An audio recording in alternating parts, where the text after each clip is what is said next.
Terima kasih kesempatannya. Kali ini kita akan membahas mengenai Principle That Get Practice, chapter 7, pada buku Pressman Software Engineering, a Practitioner Approach. Dalam chapter ini, kita akan membahas beberapa prinsip yang menjadi tahapan yang digunakan sebagai dalam software engineering.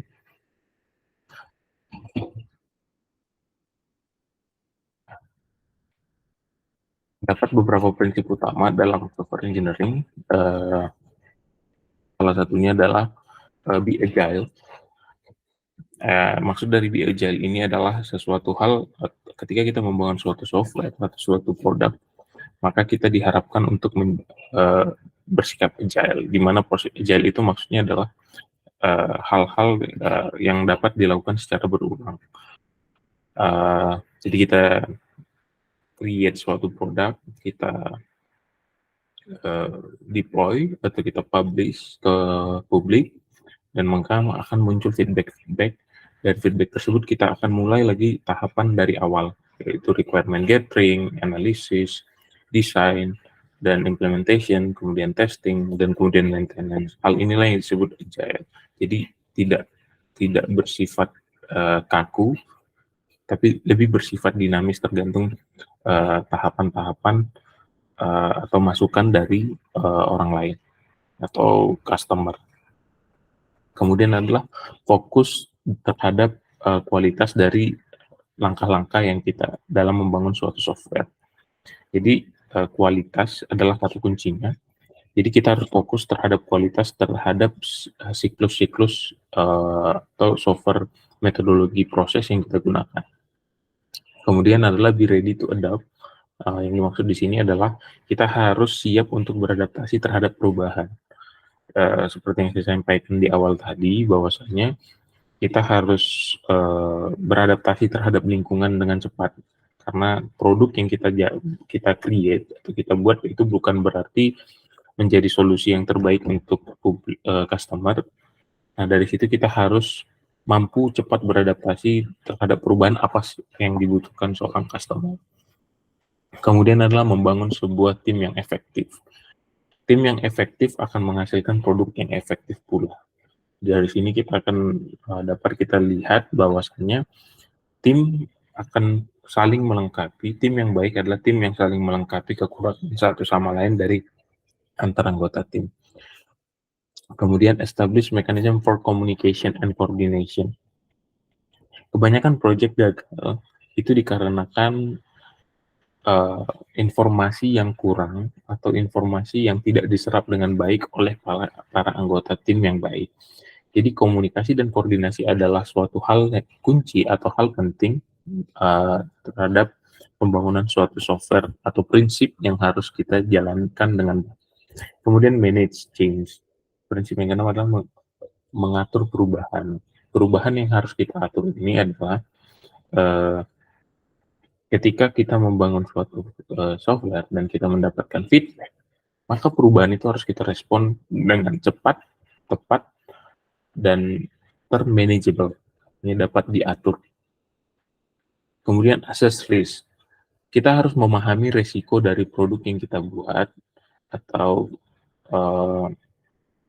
apa yang menjadi contingency plans-nya atau rencana ketika sesuatu risiko terjadi. Hal-hal seperti ini kita harus define di awal. Kemudian create work products that provide value for others. Kita harus membuat sebuah produk yang memang apa yang dibutuhkan customer. Kita jangan pernah membangun suatu produk apa yang diinginkan oleh owner, tapi kita coba melihat, kita create produk apa yang sebenarnya dibutuhkan oleh customer. Dan di sini ada beberapa prinsip untuk has a single overriding goal to deliver on time. Di sini ada beberapa prinsip yang kita bisa buat untuk membuat suatu software yang kita dapat mendelivernya secara tepat waktu, kualitas yang baik, operasional, sebuah perangkat lunak yang memiliki fungsi dan fitur yang disenangi oleh semua stakeholder. Untuk mendapatkan goal tersebut, kita harus mengadopsi beberapa prinsip inti dalam hal pekerjaan atau kita sebut technical work. Jadi prinsip-prinsip ini akan membantu kita untuk mendapatkan goals sebuah software yang baik secara teknikal. Prinsip pertama adalah divide and conquer. Divide and conquer ini adalah pembagian tugas secara paralel, di mana hal ini dapat membangun sebuah software yang secara lebih cepat, lebih tepat, dan lebih baik secara functionality. Jadi di sini elemen-elemen yang bisa dibagi dan kemudian bisa diciptakan hal yang lebih baik, itu adalah prinsip pertama yang ditawarkan, yaitu divide and conquer. Kemudian adalah understand the use of abstractions. Seperti kita ketahui bahwasannya kita mungkin tahu bahwasannya di dalam prinsip OOP terdapat fungsi abstraksi di dalamnya. Di sini adalah ini untuk mensimplifikasi dari beberapa elemen yang kompleks dari sebuah sistem untuk berkomunikasi antar objek yang lainnya, di mana ketika kita menggunakan abstraksi itu akan memudahkan kita untuk mendefine atau menentukan functionality dari masing-masing objek itu tadi. Jadi kita harus paham abstraksi, penggunaan abstraksi ini seperti apa, kapan harus digunakan. Kemudian adalah prinsip ketiga adalah strive for consistencies. Apakah kita membuat sebuah analisis model, membangun sebuah software design, mengenerate sebuah source code, atau membuat sebuah test case, atau prinsip konsistensi di dalam sebuah software tersebut. Sebagai contoh, pertimbangkan desain dari sebuah user interface dari sebuah aplikasi web, konsistensi dari peletakan sebuah button atau sebuah tombol di dalam web aplikasi, kekonsistensi itu konsisten terhadap warna, itu adalah hal yang sangat dibutuhkan dalam membangun sebuah software. Kemudian fokus on the transfer information. Ketika kita membangun sebuah software, kita harus sebagai contoh adalah membangun sebuah UI, graphic user interface, di mana kita harus paham penggunaan ketika kita ingin mentransfer atau mengirimkan sebuah informasi, maka itu harus digunakan secara baik, apalagi terhadap informasi yang sangat sensitif. Di sini akan sangat berpengaruh jenis tulisan, jenis warna tulisan, dan lainnya. Kemudian build software that exhibits effective modularity. Nah, di sini yang dimaksud dengan modularity adalah kita harus sebisa mungkin membangun sebuah produk itu secara independen antar modul. Jadi ada sebenarnya lawan kata dari modularity itu adalah monolitik, di mana monolitik itu adalah kita membangun suatu software, bahwasanya itu kita mengkombinasikan semua hal kode kita di dalam satu modul yang sama. Sedangkan modularity yang dimaksud adalah kita bisa plug in, plug out. Artinya kita harus membangun sebuah software yang dapat dicopot atau dicabut kodenya secara baik dan tidak mengganggu sistem yang ada. Itulah yang disebut dengan modularity. Ataupun bahkan ketika ada sesuatu kesalahan di dalam modul, contoh modul pembayaran, itu akan mudah dideteksi dan mudah diperbaiki. Kemudian look for patterns, dan kemudian prinsip ketujuh adalah when possible represent the problem and its solution from a number of different perspective. Kemudian prinsip ke-8 adalah remember that someone will maintain the software. Nah, fokus yang ke-8 ini sangat penting. Kenapa? Karena kita bekerja as a team. Jadi, dan people will come and go. Artinya adalah orang-orang akan datang dan pergi.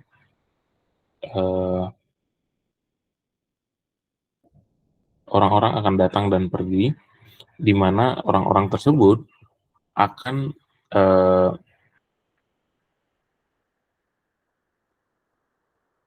orang-orang akan datang dan pergi, dan di mana mereka akan memaintain apa yang telah kita kerjakan sebelumnya.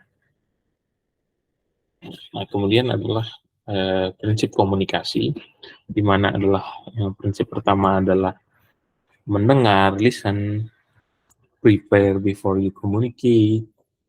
Di sini prinsip komunikasi ini bukan hanya ke tim member, melainkan kepada semua stakeholder atau bahkan customer yang kita yang akan menjadi pengguna dari aplikasi kita. Yang pertama itu adalah prinsip pertama, yaitu listen. Cobalah untuk fokus terhadap mendengarkan daripada berbicara. Karena kita mendapatkan feedback adalah dari customer. Kita mengetahui apa yang mereka mau, apa yang mereka inginkan, itu adalah dari mendengarkan. Kemudian prinsip yang kedua adalah prepare before you communicate. Artinya menyiapkan sebelum apa yang kita komunikasikan. Jadi kemudian prinsip yang ketiga, someone should facilitate the activity.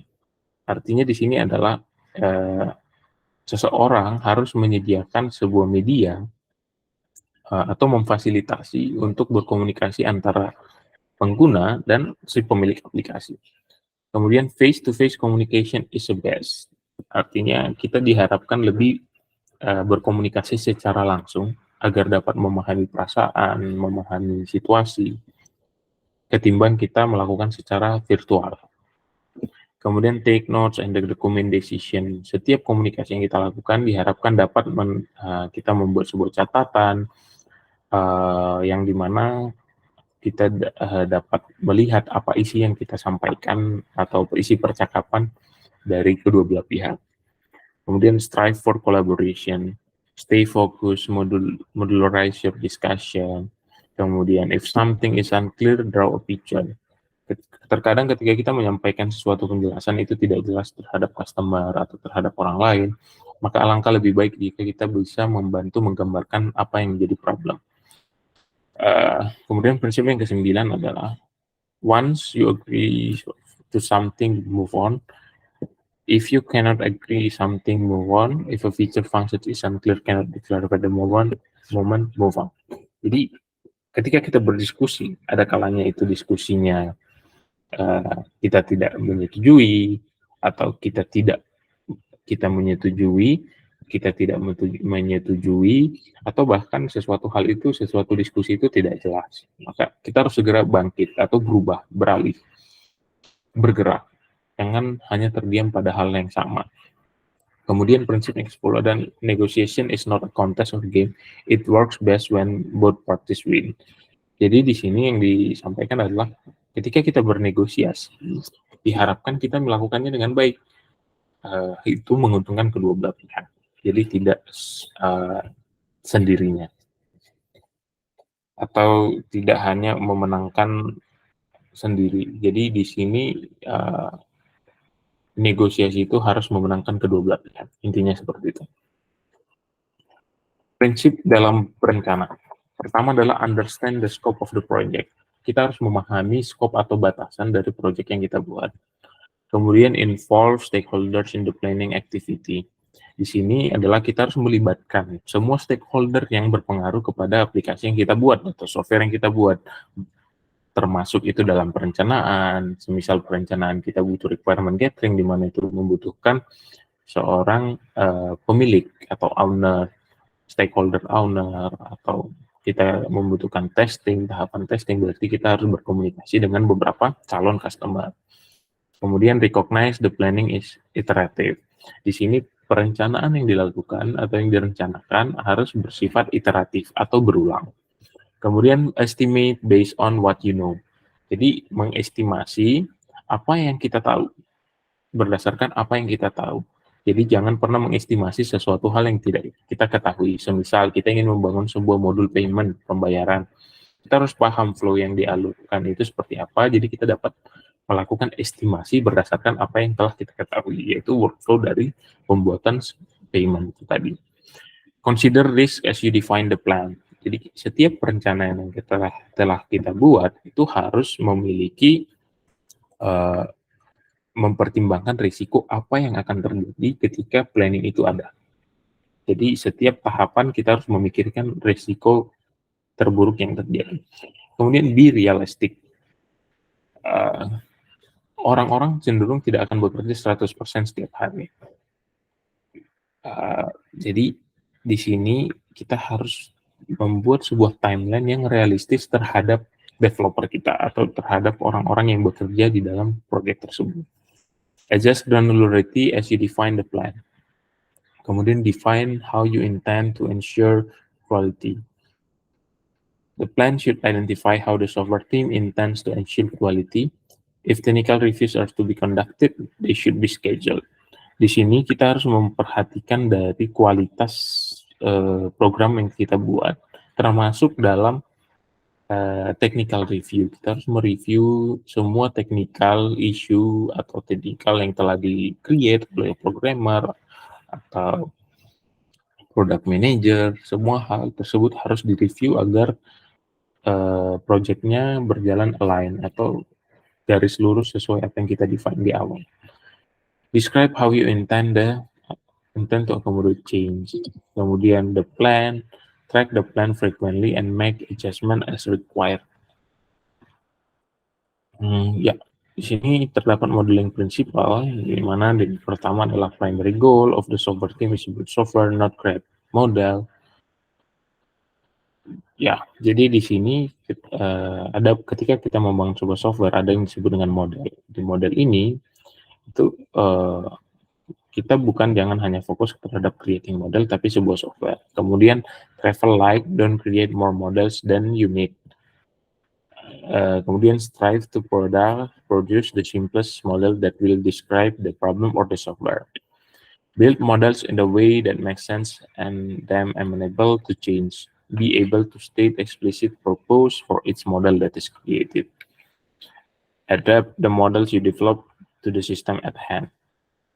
Try to build useful models, but forget about building perfect models. Kemudian don't become dogmatic about the syntax of the model. If it communicates content successfully, representation is secondary.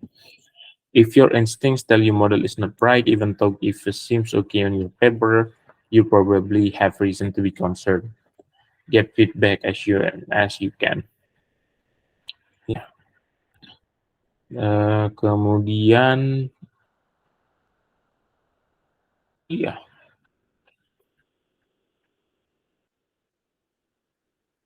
Pindah kepada chapter 8, yaitu understanding requirement. Kita harus memahami kebutuhan. Memahami kebutuhan adalah sesuatu hal yang sangat penting dalam membuat sebuah software. Karena di dalam kebutuhan atau requirement itu akan berpengaruh terhadap batasan atau scope dari project yang akan kita buat atau software yang akan kita bangun. Terdapat perbedaan beberapa hal di sini, requirements engineering dan requirements user or customer. Di sini requirements engineering, ya. Jadi di sini kita harus mampu menerjemahkan kebutuhan dari customer ke developer. The broad spectrum of tasks and techniques that lead to an understanding of requirements is called requirements engineering. Di sini dibutuhkan adalah komunikasi, dan kemudian task dan teknik itu harus membutuhkan dan kemudian pengetahuan terhadap kebutuhan itu disebut dengan requirement engineering.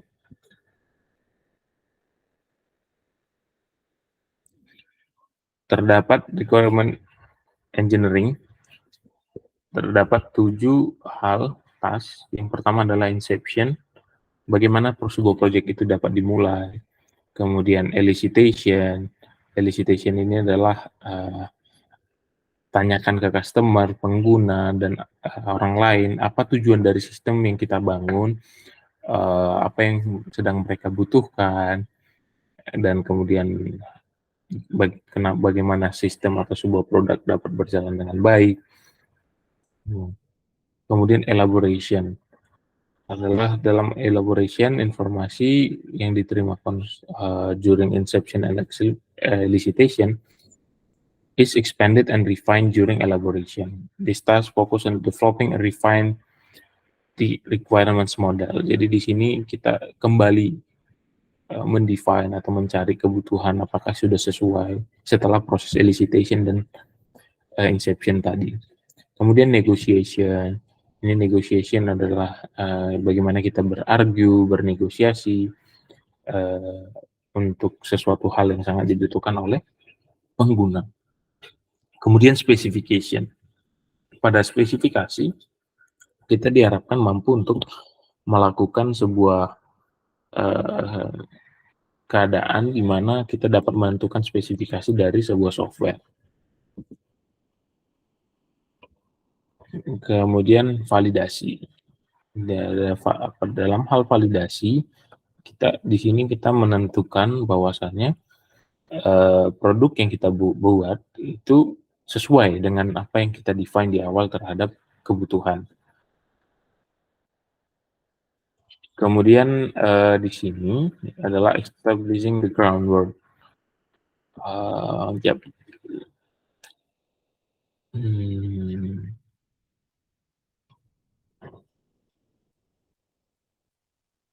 Ya, di sini ada beberapa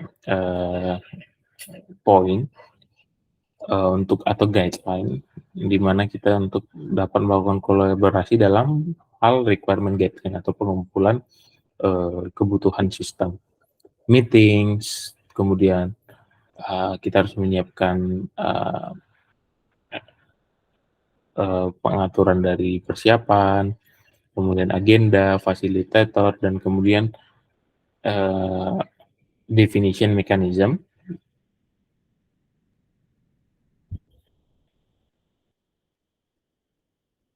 Kemudian quality function deployment atau QFD adalah sebuah manajemen kualitas, teknik manajemen kualitas yang mampu menerjemahkan kebutuhan software atau yang dimaksud di sini adalah bagaimana kita menerjemahkan sebuah kebutuhan sebuah technical requirement menjadi sebuah software yang sesuai dengan sesuai dengan yang dirancang di awal atau dari kebutuhan di awal. Kemudian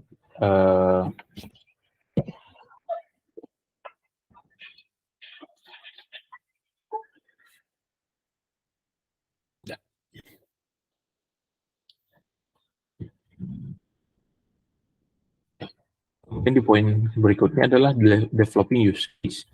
Di sini use case yang dimaksud adalah kita harus mampu membuat setelah kita melakukan requirement gathering, kita harus mampu menganalisa kebutuhan atau memecah-mecah use case dari sistem yang kita buat. Itulah disebut dengan use case. Jadi use case ini adalah proses di mana poin-poin penting yang bisa dilakukan sistem atau dilakukan aktor, user, terhadap si sistem tersebut, poin-poin penting.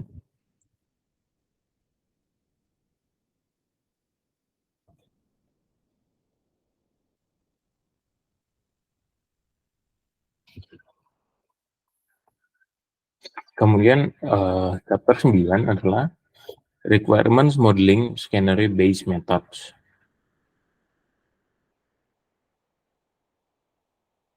Nah, di sini setelah kita melakukan jadi tahapan berikutnya adalah setelah kita melakukan requirement gathering adalah requirement analysis. Di mana requirement analysis ini adalah kita mau menganalisa kebutuhan yang telah disampaikan oleh stakeholder tadi. Ini di dalam analisis ini kita akan menentukan skenario, terus kemudian data model, class-oriented models, behavioral and patterns-based models, dan kemudian flow-oriented models. Ya. Di sini ada terdapat beberapa analisis rules of thumb yang di-define oleh Arlo dan Neustadt, bahwasanya the model should focus on requirements that are visible within the problem or business domain. Jadi model yang kita create itu harus bisa memecahkan atau fokus terhadap kebutuhan dari sebuah sistem. Kemudian each element of the requirements model should add to an overall understanding of software requirements. Ya, setiap elemen dari sebuah model kebutuhan harus menambahkan keseluruhan dari kebutuhan software tadi, requirement software. Delay consideration of infrastructure, minimize coupling through the system, be certain that the requirements model provides value to all stakeholders, keep the model as simple as it can be.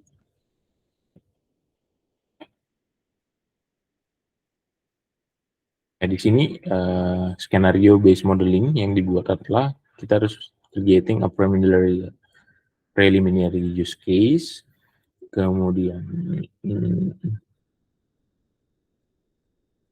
writing a formal use case. Nah, ini salah satu contoh use case seperti yang saya sampaikan tadi. Skenario use case itu adalah skenario atau hal-hal apa yang bisa dilakukan sebuah user terhadap si sistem. Salah satu contohnya adalah ini adalah contoh customer, dia bisa dapat set alarm, mengkonfigurasi save home system, parameter, kemudian mengakses kamera. Di sini adalah dependencies yang dibutuhkan, yaitu kamera. Ini adalah contoh activity diagram dari suatu use case. Nah, pecahan dari sebuah use case, kita bisa pilih lagi yaitu activity diagram.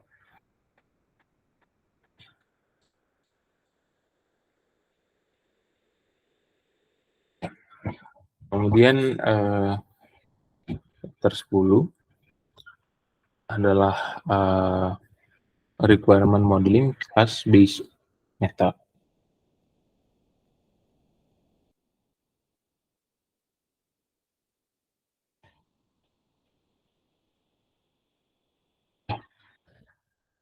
Ini adalah contoh kelas diagram. Kelas diagram ini sangat menyerupai, kita bisa sampaikan sangat menyerupai database, tapi di sini adalah di dalamnya terdapat objek kelas dari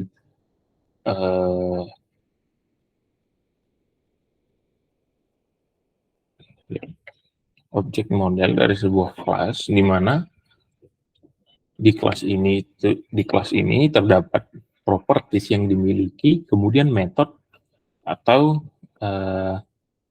perilaku yang dapat dilakukan oleh sebuah kelas itu sendiri.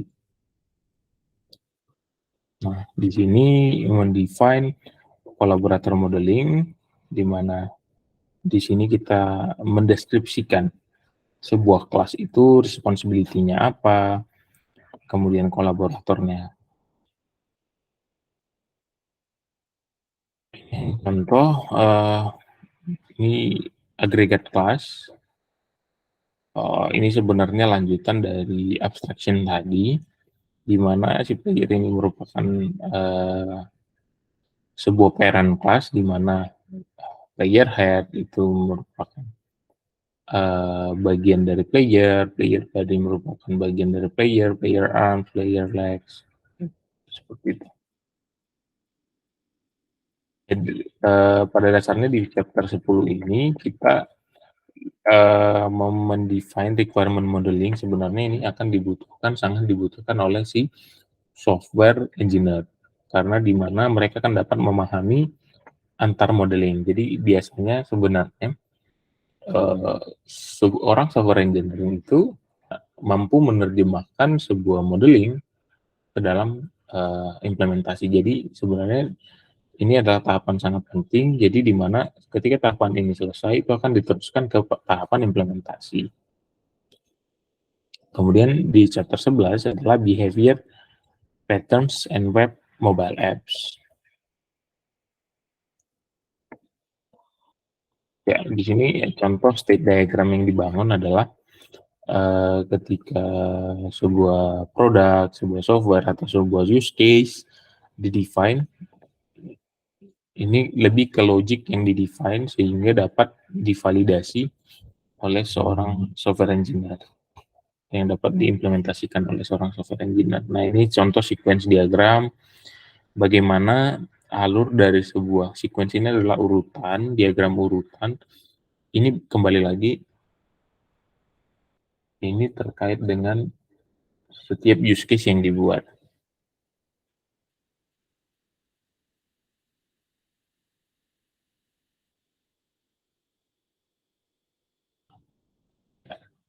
Beberapa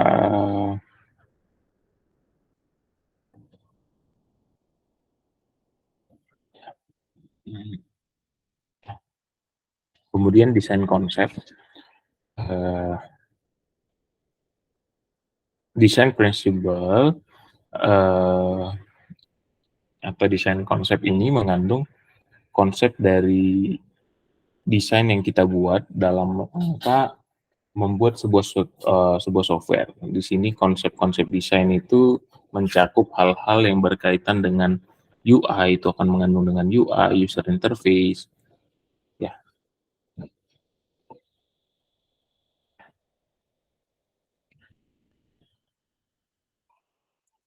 Nah, ya, di sini ada beberapa guidelines dalam menentukan kualitas. Salah satunya adalah design should exhibit an architecture that has been created using recognizable architectural styles.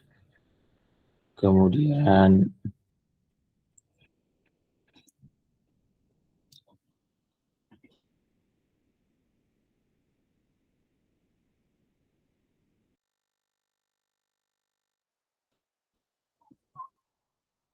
ke- kemudian uh,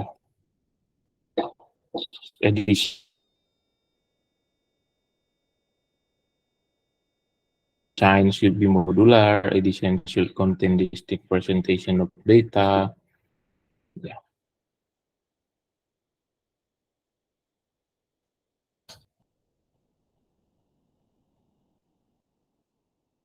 implementation model dari sebuah sistem di mana ada di axis Y itu adalah application dimension, dan kemudian axis X itu adalah process dimension. Jadi setelah tahapan beberapa masih dalam tahap analisis, di mana desain analisis ini sangat penting untuk mengetahui konsep-konsep desain dari itu berkaitan dengan objek yang kita create, model yang objek yang kita create, ataupun user interface yang kita buat. Oke. Kemudian architectural design. Dalam architectural design ini lebih masuk ke dalam arsitektur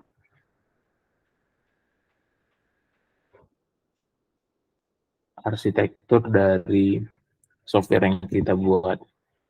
Apa sih itu? Apa arsitektur itu adalah suatu kondisi atau suatu konsep dasar atau suatu kerangka yang dapat membangun proyek software kita. Itulah arsitektur. Arsitektur sangat penting karena memang ini adalah hal mendasar